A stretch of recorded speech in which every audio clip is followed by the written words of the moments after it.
Hey, Bastish B here for 64K and welcome to another episode of New Retro.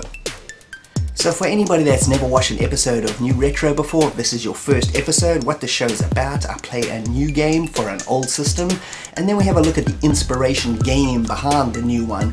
Usually it's an old retro game as well. Which leads us to today's games.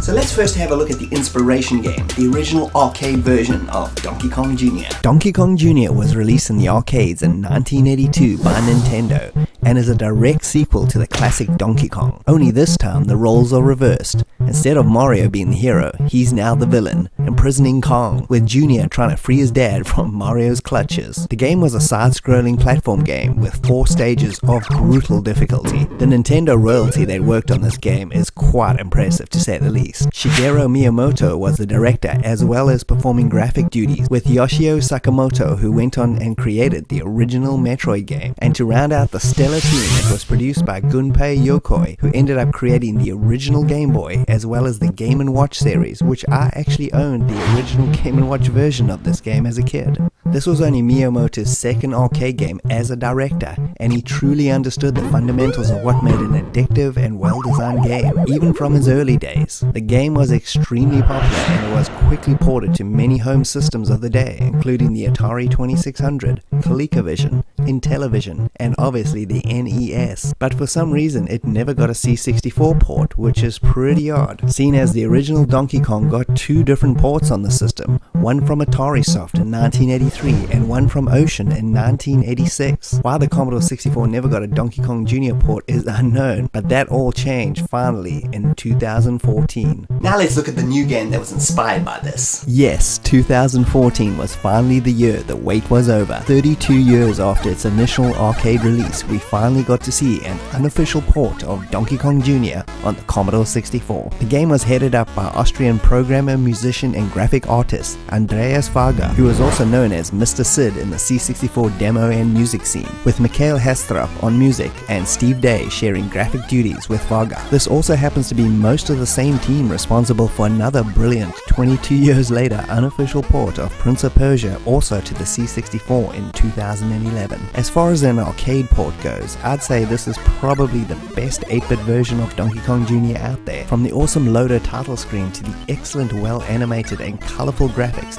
that take full advantage of the C64, they really managed to get the look and feel of the game very close to the original. In fact, if it wasn't for the missing little intermission screens between levels, it would be almost a perfect port, with all 4 levels recreated excellently. The best part about the port for me is the included difficulty settings, which finally makes this game playable for mere humans. And the much improved sound of the little musical scores is also quite a nice touch. Not only did they do an exceptional port of this game, but personally I actually enjoyed this version way more than any other one I've ever played, and for that I think it's a total success.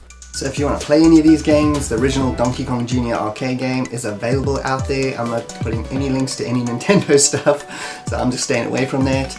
But the unofficial port to the Commodore 64 of Donkey Kong Jr. I'll leave a link to the CSDB site for that and you can download that sucker for free. And thanks for joining me, Bastish B at 64K. If you could like and subscribe, that would be greatly appreciated, and I'll see you next time.